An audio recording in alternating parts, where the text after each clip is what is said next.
wanted to do this sort of thing because a lot of other documentaries that you see and a lot of other informational videos and stuff like that, they tend to cover really big areas, they tend to cover a lot of ground and big milestones within a transition and that sort of thing, whereas I wanted people to be able to understand what it's like living day to day as a trans person, rather than it just being, you know, focusing on such big events in a trans person's life. Leaving the house generally, using public bathrooms, all that kind of stuff, working, rather than it being just about the surgeries and all this kind of stuff, you know, or, you know, I guess like dating and all that kind of stuff. It's just, there's a lot that goes within someone's, you know, average day-to-day life than it just being the focus on massive events. Right at the beginning of my transition, it was using public bathrooms and such, because for the most part, in a men's bathroom anyway, people don't really question why you're there. Men don't really seem to care much. I still get like occasional couple of looks being like, should they really be in this place? That's even if they're not thinking that, that's what it feels like they're thinking. The public can't help the way that they've perceived someone, but it'd be those little things that can really ruin your day, I guess, which is, I think, would be the hardest part.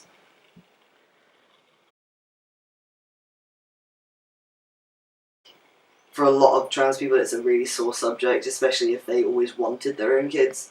There are ways, obviously, and you are able to still, for the most part, conceive and even carry kids if you're trans, that kind of stuff. But it makes it really difficult, which can make starting out dating and stuff quite difficult.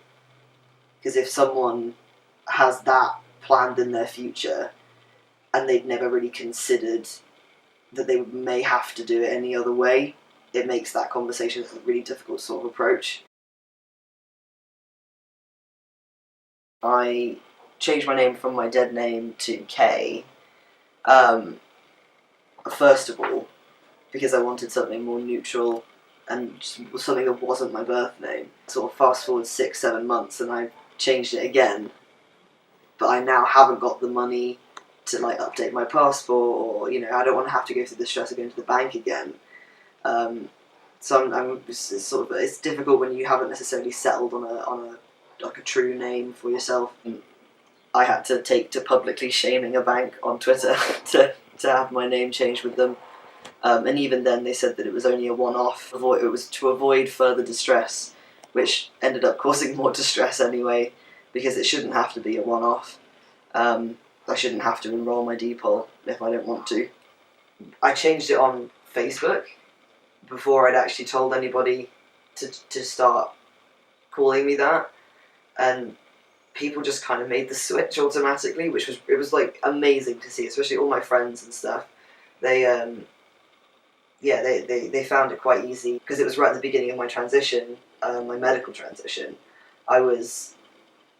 I still felt a little bit of dysphoria associated to the name K, because it didn't make me feel masculine. Once I asked people to start calling me Kolby more than K, people made the switch really, really easily, which was amazing. And people that I speak to now say that Kolby sounds like it is my name, it's my real name, it sounds like it was the name I should have always had, and it fits me and that kind of stuff. Yeah, I do my shots myself, which is pretty scary for the most part. They come in these, the ones that I do anyway, the every 28 days, come in these little boxes of testosterone. And so they're in these little like glass vials things. Like this. Okay.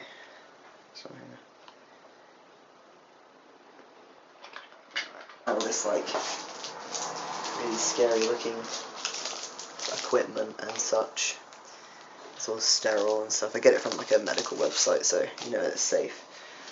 And so I get my nice little Sharps box for it, which has caused many a question when I've had friends over. Why do you have a Sharps box in your room? It's like, not a junkie. Don't worry. A conventional binder. I have some here. It's like it has this like tighter bit in the front which doesn't stretch.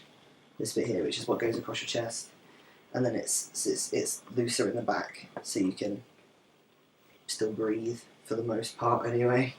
And they all tend to look like this, or they're like full body ones like that, and longer like that. But they've all got this tight bit in the front that doesn't stretch, and they're the safest way to bind because they still allow for movement in the back, which makes it easier. The more expensive ones tend to be the safer ones because they're made by trans people for trans people, which is why I get mine from that sort of place online. Usually you have to get them.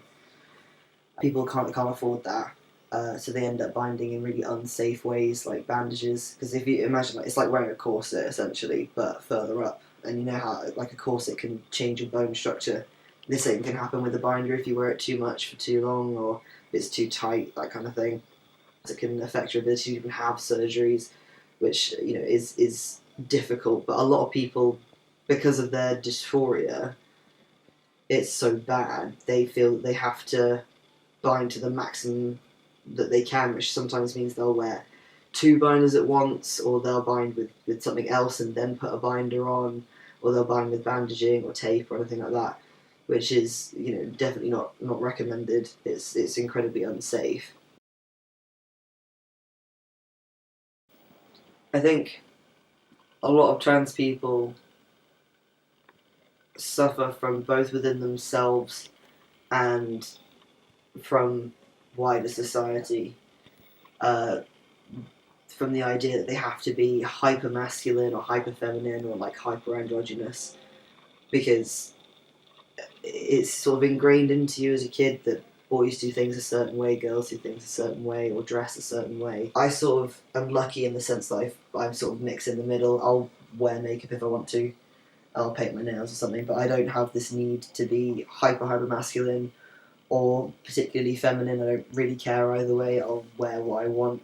Your gender identity is the gender that you feel that you are, which it doesn't have to coincide with your expression, basically.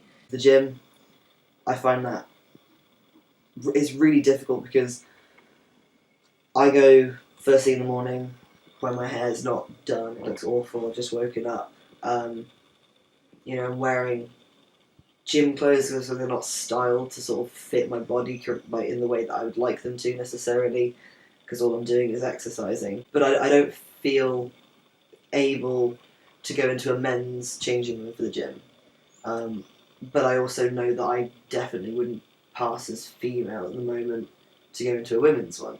Sometimes I feel like I'm having to exercise in a certain way to achieve a certain body shape, which is sort of within what I want to do anyway, but sometimes I just like to do whatever I like, rather than going in there and having it constantly in my mind that I have to do these certain things to be able to look like a man.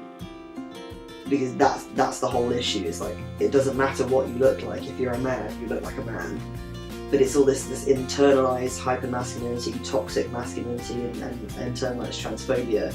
But it's like, I have to look like an apex man, like the most masculine possible in order to pass as male. I found it a lot easier since being on testosterone, because your muscles grow quickly when you're on testosterone. Basically, it's a steroid essentially. It still then puts that cycle in your mind of wanting to be the biggest, best, most muscular man you possibly can.